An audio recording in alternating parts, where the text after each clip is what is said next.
The rain hammered against the windows of the military academy as Commander Jake rushed through the narrow hallway, his mind racing with thoughts of the urgent meeting he was already late for. The old building's corridors were dimly lit, creating shadows that danced across the polished floors with each flash of lightning outside. Jake had been having the worst week of his military career. 3 failed training exercises, a formal complaint from a fellow officer, and now news that a new admiral was being assigned to oversee his unit. His reputation was hanging by a thread, and he knew this meeting could determine whether he kept his position or faced disciplinary action. As he turned the corner near the administrative offices, his phone buzzed with another urgent message. Without slowing his pace, Jake pulled out his device to read the text. The message was from his immediate supervisor, warning him that the new admiral had arrived early and was already asking questions about recent performance reports. Distracted by the screen, Jake didn't notice the figure approaching from the opposite direction until it was too late. The collision was inevitable. His shoulder connected with someone much smaller than himself, and the impact sent the other person stumbling backward toward the wall. Instinctively, Jake reached out to steady the person, but his momentum carried them both forward. His hands made contact with shoulders, and before he could stop himself, he had inadvertently pushed the figure against the cold stone wall of the corridor. "Watch where you're going," Jake snapped, his frustration from the week boiling over before he even looked to see who he had collided with. The person against the wall was a woman in a crisp naval uniform, though Jake couldn't make out her rank insignia in the dim lighting. She had auburn hair pulled back in a regulation bun, and her green eyes flashed with a mixture of surprise and anger. Despite being significantly shorter than Jake's 6-foot frame, she carried herself with an unmistakable air of authority. "Excuse me," the woman said, her voice carrying a tone that should have warned Jake he was treading on dangerous ground. "I think you need to check yourself, Commander." Jake finally looked down at the woman properly, nodding her uniform but still not registering the significance of who she might be. His stress and frustration clouded his judgment, making him more aggressive than he would normally be with a fellow service member. "Look, I don't know who you think you are, but I'm dealing with enough problems today without someone wandering around these hallways like they own the place," Jake continued, his voice rising. "Some of us have actual important work to do." The woman's expression shifted from surprise to something much more serious. She studied Jake's face carefully, as if memorizing every detail. Her hands smoothed down her uniform jacket, which had been wrinkled in their collision. "Important work," she repeated, her voice now dangerously quiet. "And what exactly is this important work that has you racing through these corridors without paying attention to your surroundings?" Jake's phone buzzed again, reminding him of his urgent meeting. He glanced at the screen and saw another message from his supervisor, this one more frantic than the last. The new admiral was apparently asking specifically about him, and not in a good way. "I'm late for a meeting with some new admiral who's here to judge my performance," Jake said sarcastically, not realizing the irony of his statement. "Apparently, they've decided to send someone to evaluate whether I'm fit to continue in my current position. As if I need some desk jockey who's probably never seen real action telling me how to do my job." The woman's eyebrows raised slightly at this revelation. She took a step away from the wall, and Jake noticed she moved with the precise, controlled movements of someone with extensive military training. There was something about her posture that suggested she was accustomed to command, though Jake was too wrapped up in his own problems to pay proper attention. "I see," she said carefully, "and you feel this evaluation is unfair." "Of course it's unfair," Jake replied, running a hand through his dark hair in frustration. "I've been serving this country for 12 years. I've completed multiple tours overseas, led successful missions, and trained dozens of junior officers. But apparently a few bad training exercises and one personality conflict with a fellow commander are enough to bring my entire career into question." The woman listened intently to his explanation, occasionally nodding as if she were filing away important information. Her green eyes never left his face, and Jake began to feel slightly uncomfortable under her intense scrutiny. "Tell me about these training exercises," she said, her tone neutral but somehow commanding. "What went wrong?" Jake hesitated for a moment. Something about this woman made him want to be honest, despite his earlier rudeness. Perhaps it was the way she listened without judgment, or the fact that she seemed genuinely interested in understanding the situation rather than simply criticizing him. The first exercise was a naval combat simulation, Jake began, leaning against the opposite wall. My team was supposed to coordinate with another unit to execute a complex maneuver. The other commander and I had different interpretations of the orders, and instead of working together, we ended up working against each other. The whole exercise fell apart. And the second exercise, the woman prompted. Leadership assessment? Jake continued, his voice growing quieter. I was supposed to lead a mixed group of junior officers through a crisis management scenario, but I got frustrated with their pace and ended up taking over too many tasks myself instead of delegating properly. My supervisor said I showed poor judgment and an inability to trust my team. The woman nodded slowly, processing this information. And the third? Jake sighed heavily. Combat readiness drill. We were evaluating response times and coordination under pressure. I pushed my team too hard, trying to make up for the previous failures. 2 junior officers were injured during the exercise, nothing serious, but it was preventable if I had been thinking more clearly. I see, the woman said thoughtfully. It sounds like you've been under considerable pressure lately. That's putting it mildly, Jake replied. Ever since my last deployment ended 6 months ago, I've been struggling to readjust to peacetime training operations. Everything feels pointless compared to real mission work. I keep trying to push myself and my team to perform at combat levels, but the training environment doesn't always support that intensity. The woman studied him for a long moment, and Jake found himself wondering why he was opening up to a complete stranger in a hallway. There was something about her presence that encouraged honesty, though he couldn't quite put his finger on what it was. You mentioned a personality conflict, she said. Can you elaborate on that? Jake's jaw tightened. Commander Wells. She's been gunning for my position since she transferred to this base 8 months ago. She undermines my authority with junior officers, questions my decisions in front of superiors, and generally makes my job as difficult as possible. And how have you responded to this behavior? Probably not as professionally as I should have, Jake admitted. I've called her out on her behavior directly, which led to several heated arguments. The last one was in front of a group of junior officers, which made us both look bad. She filed a formal complaint claiming I was creating a hostile work environment. The woman's expression remained neutral, but Jake thought he detected a slight frown.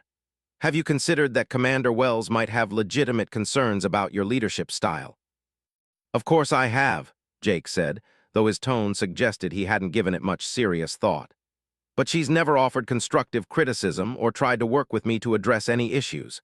She just seems intent on destroying my reputation. Or perhaps, the woman suggested carefully, she's trying to protect her subordinates from what she perceives as poor leadership. Jake bristled at this suggestion. I've never put any of my people in unnecessary danger. Every decision I make is based on my experience and my commitment to excellence. But excellence in what context? The woman pressed. You mentioned that you're struggling to adjust from combat operations to training operations. Those are very different environments that require different approaches. Before Jake could respond, his phone buzzed again. This time it was a call from his supervisor.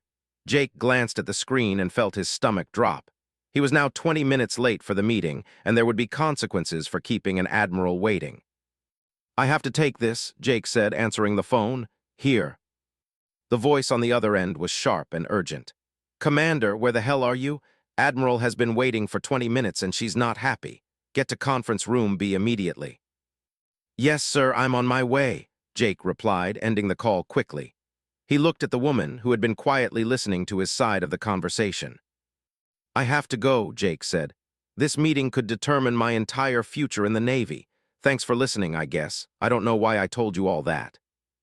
The woman smiled slightly, and for the first time since their collision, her expression seemed almost amused. Sometimes it helps to talk through problems with an outside perspective. Yeah, well, I just hope Admiral is more understanding than I expect, Jake said, straightening his uniform and checking his appearance quickly. From what I've heard, she's supposed to be some kind of hard-nosed perfectionist who doesn't tolerate any weakness. Is that so? The woman asked, her voice carrying a note that Jake was too distracted to notice. That's what everyone says, Jake confirmed. Apparently, she's young for an admiral, which means she probably had to be twice as tough as everyone else to get there. I just hope she's willing to look at the whole picture of my service record rather than just focusing on recent problems. The woman nodded thoughtfully. I'm sure she'll be fair in her evaluation. From your mouth to God's ears, Jake said, starting to move toward the conference room. I better run before I make things even worse. As Jake hurried down the hallway, the woman called after him, Commander. He turned back, impatient but trying to be polite. Yes. Good luck with your meeting, she said, and there was something in her tone that Jake couldn't quite interpret. Thanks, he replied, then continued his rush toward conference room B, his mind already racing with thoughts of how to explain his lateness and hopefully salvage what remained of his career. Behind him, the woman stood in the hallway for a moment longer, watching his retreating figure with an expression that mixed professional interest with something that might have been amusement. She reached up to adjust her uniform jacket one final time, ensuring that her insignia were clearly visible.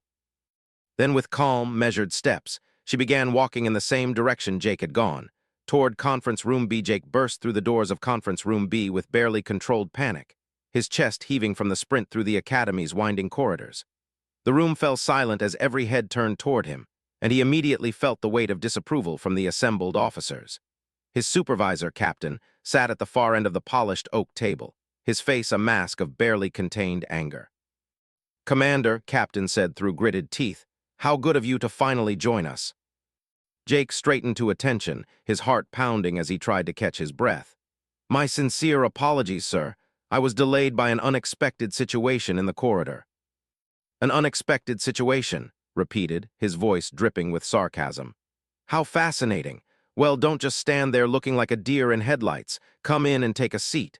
Admiral has been gracious enough to wait for you, though I can't imagine her patience will last much longer. Jake's eyes swept the room, taking in the faces of his colleagues and superiors. Most wore expressions of second-hand embarrassment or professional disappointment. But as he scanned the room for the admiral he was supposed to meet, he realized with growing confusion that he didn't see anyone who fit his expectations of what a high-ranking naval officer should look like. Where should I sit, sir? Jake asked, still standing awkwardly near the door. Captain gestured impatiently toward an empty chair near the middle of the table. Right there, and try not to make any more noise than necessary. As Jake moved toward the indicated seat, he continued looking around the room for Admiral. He had pictured someone older, more imposing, probably male based on the military demographics he was used to. The only people in the room he didn't recognize were a few junior staff members taking notes and a woman in dress blues sitting quietly at the head of the table.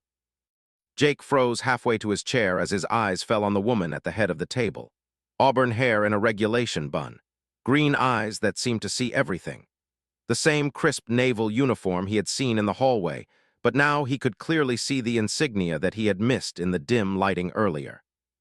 The 4 stars on her collar seemed to gleam under the conference room's bright fluorescent lights.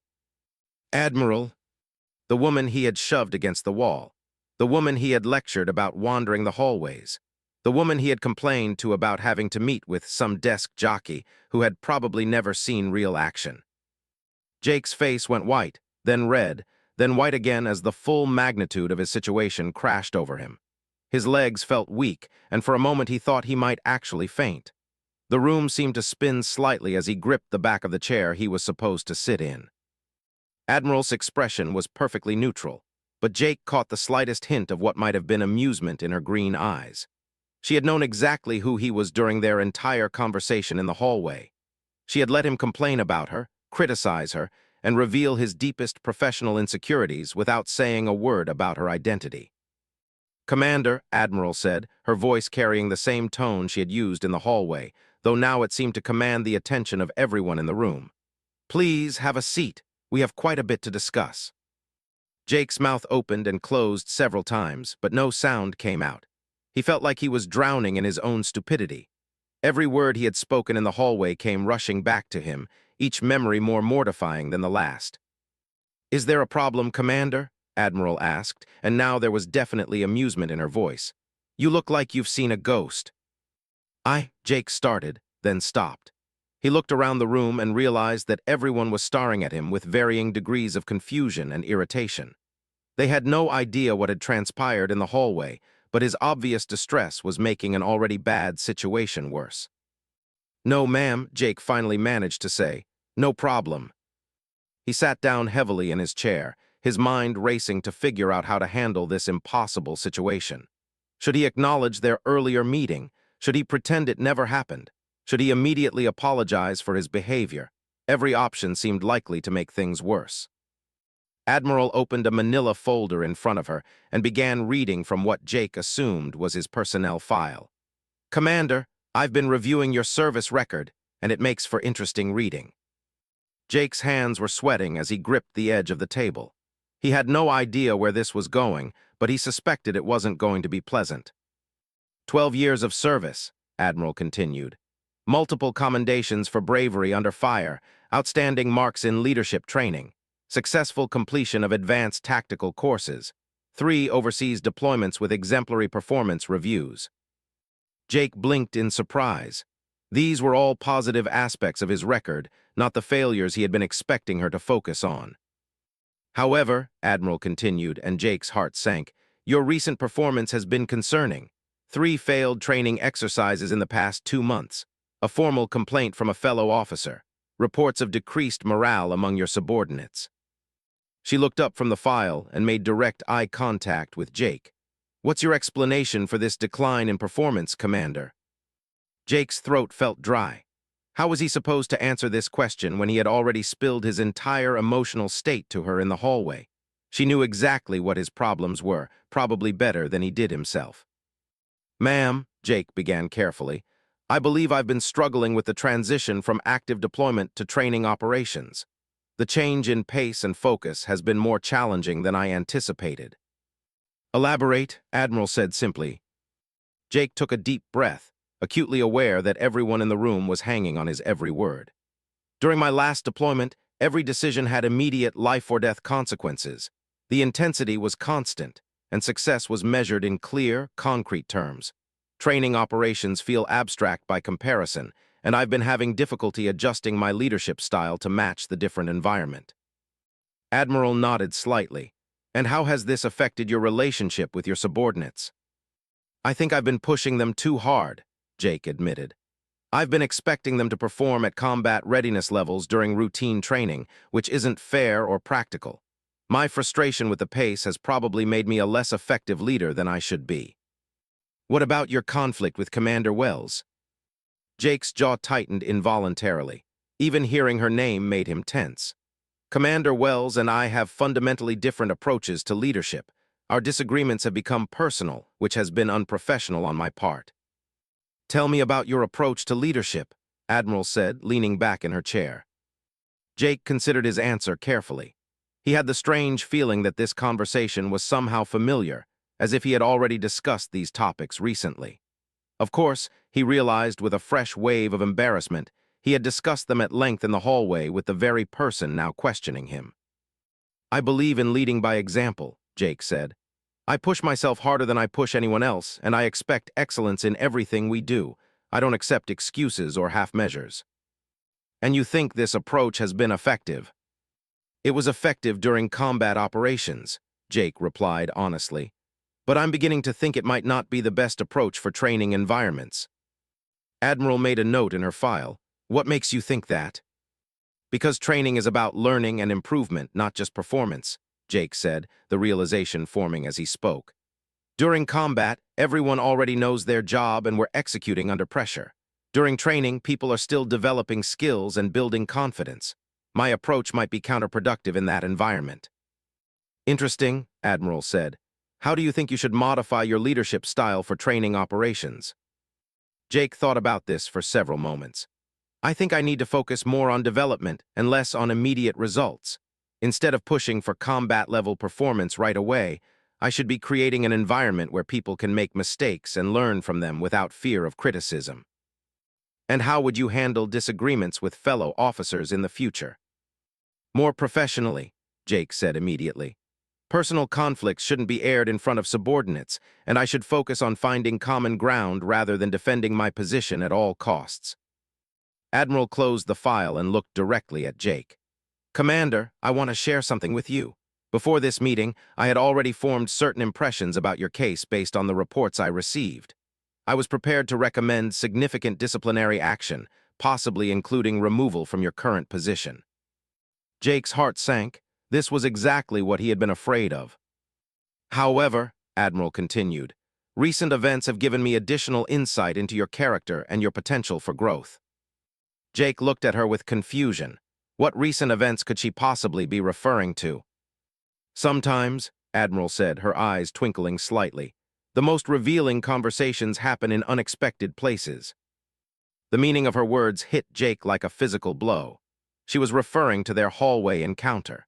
But instead of using his rudeness and complaints against him, she seemed to be suggesting that the conversation had somehow worked in his favor.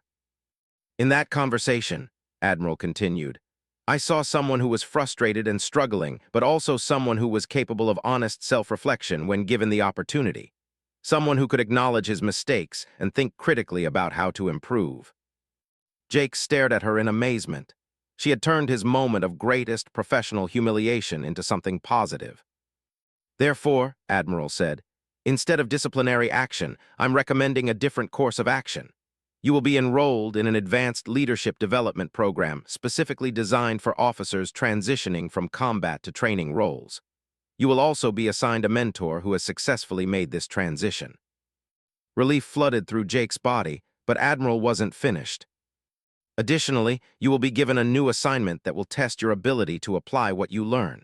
I'm putting you in charge of developing a new training program that bridges the gap between peacetime exercises and combat readiness.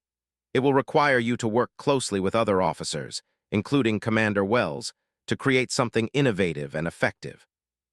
Jake's eyes widened. This wasn't just a reprieve. It was an opportunity to redeem himself and contribute something meaningful to the organization. However, Admiral's voice became serious. This is not a free pass. You will be closely monitored and your progress will be evaluated regularly. If you cannot demonstrate growth and improved leadership, then we will revisit the question of your continued service. Yes, ma'am, Jake said, his voice thick with emotion. I understand and I won't let you down. Admiral studied his face for a long moment. I believe you won't, Commander, but remember, leadership isn't about being the toughest or pushing the hardest. It's about bringing out the best in the people around you and creating an environment where everyone can succeed. Jake nodded, thinking about how different this conversation might have gone if Admiral had been vindictive or petty about their earlier encounter. Instead, she had demonstrated exactly the kind of leadership she was describing. One more thing, Admiral said as the meeting began to wind down. I want you to think about why you were so stressed and rushing through the corridors today. What does that behavior tell you about your current state of mind and how it might be affecting your judgment? Jake's face flushed as he realized she was referencing their collision in the hallway. It tells me that I was so focused on my own problems that I wasn't paying attention to my surroundings or considering how my actions might affect others. Exactly, Admiral said with a slight smile. Leadership requires situational awareness and consideration for others, even when you're under pressure, especially when you're under pressure. As the other officers began filing out of the conference room, Admiral remained seated. She gestured for Jake to stay as well. When they were alone, she looked at him with an expression that was both professional and slightly amused. Commander, I have one final question for you. Yes, ma'am. In the future, when you're running late for important meetings, do you think you might pay a little more attention to who you're colliding with in hallways? Jake's face turned bright red, but he managed a sheepish smile. Yes, ma'am, absolutely. Good, Admiral said, standing up and extending her hand. Because you never know when that person might be someone important. Jake shook her hand, marveling at how completely she had turned around what should have been the worst day of his career.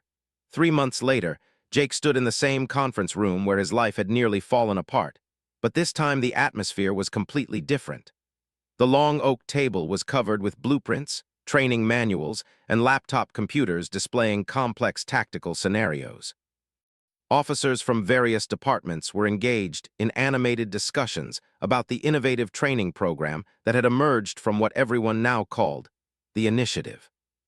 Commander Wells sat across from Jake, her previous hostility replaced by something approaching professional respect. The change in their relationship had been gradual but unmistakable, built through countless hours of collaborative work and difficult conversations about their different leadership philosophies.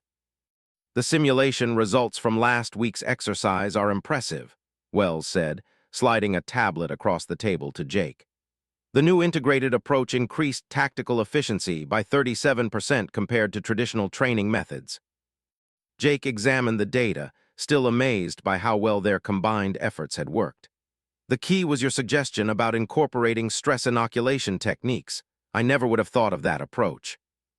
And I never would have pushed for the level of realism you insisted on, Wells replied. Turns out we each had pieces of the puzzle. Admiral entered the room quietly, observing the collaborative atmosphere with satisfaction. Over the past 3 months, she had watched Jake's transformation with professional interest and personal pride. The angry, frustrated commander who had collided with her in the hallway had evolved into a thoughtful leader who brought out the best in his colleagues. Admiral, Jake said, standing to attention along with the other officers in the room. At ease, everyone, Admiral said, taking a seat at the head of the table. I'm here for the final evaluation of the initiative. From what I can see, you've all been busy. Lieutenant Commander Sarah, who served as the program's technical coordinator, stepped forward with a comprehensive presentation. Ma'am, the results have exceeded all our initial projections.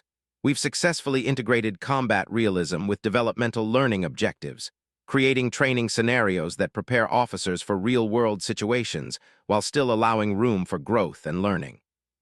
Admiral reviewed the materials spread across the table. Tell me about the human element. How have the participants responded to this new approach? Jake exchanged glances with Wells before answering.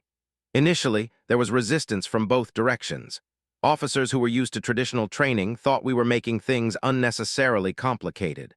Officers who preferred combat-style intensity thought we were going too soft.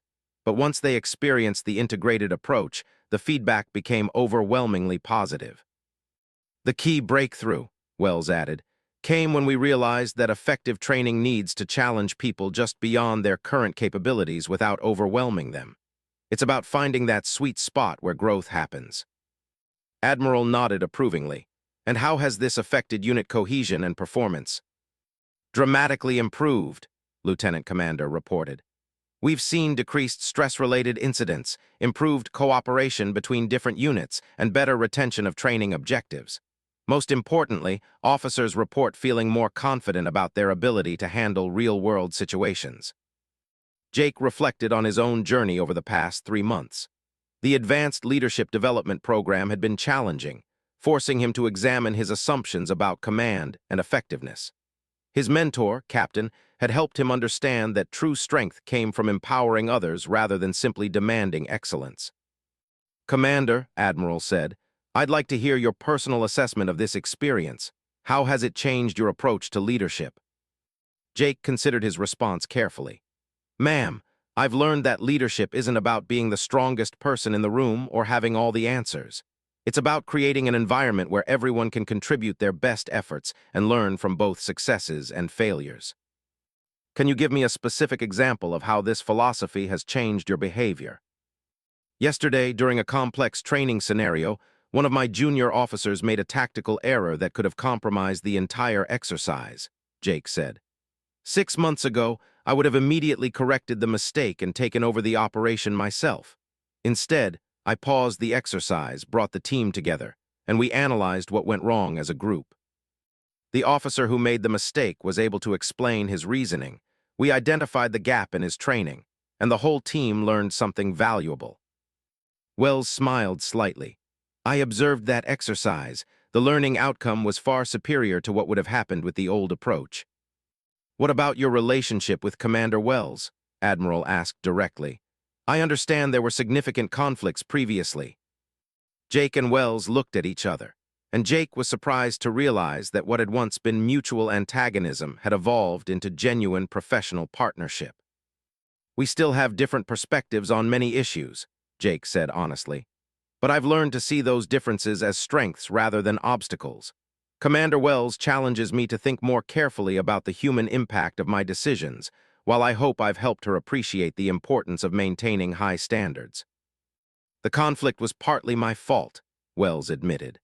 I was so focused on protecting junior officers from what I perceived as unreasonable pressure that I didn't consider whether there might be value in Commander's approach. Working together on this project taught me that we can maintain high standards while still being developmental. Admiral made notes as they spoke, clearly pleased with what she was hearing. What about the broader impact? How do you see this program affecting the military's approach to training? Lieutenant Commander activated a wall display showing implementation timelines. We've already received requests from 12 other bases to pilot adaptations of the initiative. The approach appears to be scalable and adaptable to different types of units and training objectives. The most encouraging feedback, Wells added, has come from junior officers who participated in early trials. They report feeling more prepared for real-world assignments and more confident in their ability to handle unexpected situations. Jake thought about the young officers he had been working with recently.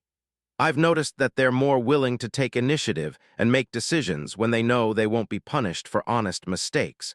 That's exactly the kind of thinking we need in complex operational environments. Admiral stood up and walked to the window overlooking the training grounds. Outside, groups of officers were engaged in various exercises, their movements more coordinated and confident than they had been 3 months earlier. "Commander," she said without turning around, "do you remember what you told me about feeling like peacetime training was pointless compared to real mission work?"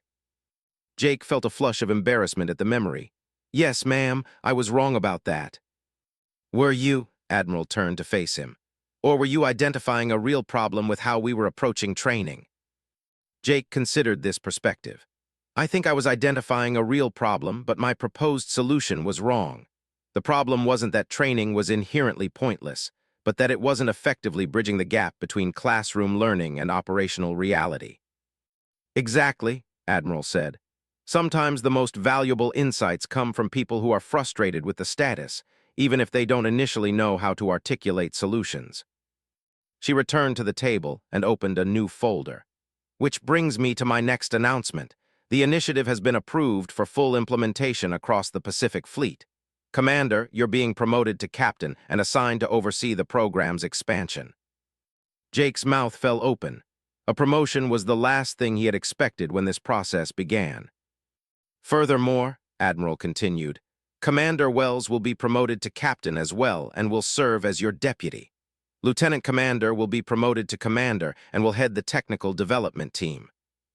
The room erupted in congratulations and handshakes. Jake felt overwhelmed by the magnitude of the opportunity and responsibility being placed on him. "There's one condition," Admiral said, raising her voice to quiet the celebration. "This promotion comes with the understanding that you will continue to grow and develop as a leader. Success is not a destination, it's an ongoing process." "I understand, ma'am," Jake said, "and I won't take this opportunity for granted." Later that afternoon, as the conference room emptied out, Jake found himself alone with Admiral once again. She was reviewing the final reports, making notes for her own superiors about the program's success. "Admiral," Jake said hesitantly, "I have a question that's been bothering me for 3 months." "What's that, Captain?" she said, emphasizing his new rank with a slight smile. "That day in the hallway when we collided. You could have ended my career right there. You could have written me up for disrespect, insubordination, or any number of other violations. Why didn't you?" Admiral set down her pen and looked at him thoughtfully. "Do you remember what you were doing just before we collided?" "I was reading a message on my phone while walking." "And what does that tell you about your state of mind?" Jake thought about it. "I was overwhelmed, distracted, and not paying attention to my surroundings." "Exactly. You weren't being malicious or disrespectful intentionally. You were a competent officer having a very bad day, making poor decisions because you were under stress. I've been in the military long enough to recognize the difference between character flaws and situational failures. But I was incredibly rude to you, even after the collision." Admiral laughed softly. "Yes, you were, but you were also honest. When I asked you about your problems, you told me the truth instead of giving me politically correct answers. That honesty told me more about your character than your rudeness did." Jake shook his head in amazement. "I still can't believe you turned my worst professional moment into a career opportunity."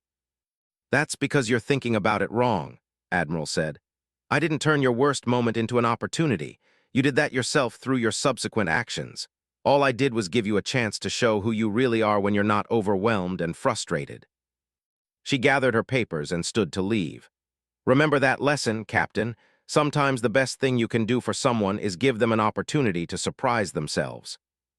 As Admiral reached the door, she turned back one final time. "Oh, and Captain, the next time you're late for a meeting, try taking the elevator instead of running through the corridors. It's much safer for everyone involved." Jake laughed, finally able to see the humor in their fateful collision. "Yes, ma'am, though I have to say I'm grateful things worked out the way they did." "So am I," Admiral replied. "Sometimes the best leadership lessons come from the most unexpected encounters." After she left, Jake stood alone in the conference room, looking out at the training grounds where his new program was already changing how the military prepared its officers for the challenges ahead. He thought about the journey from that humiliating moment in the hallway to this triumphant afternoon, and realized that Admiral had taught him the most important lesson of his career. True leadership wasn't about avoiding mistakes or always being right. It was about learning from failures, growing from challenges, and helping others do the same. It was about turning moments of collision into opportunities for connection. Jake smiled as he gathered his materials and headed for the door. He had a program to implement, officers to develop, and a new understanding of what it meant to be a leader. And it all started with an accidental shove against a hallway wall and the wisdom of an admiral who chose to see potential instead of just problems. Outside the conference room, the sounds of training exercises echoed through the corridors, but now they carried a different meaning for Jake. They weren't just the sounds of military preparation. They were the sounds of growth, learning, and transformation. They were the sounds of the future being built one training exercise at a time.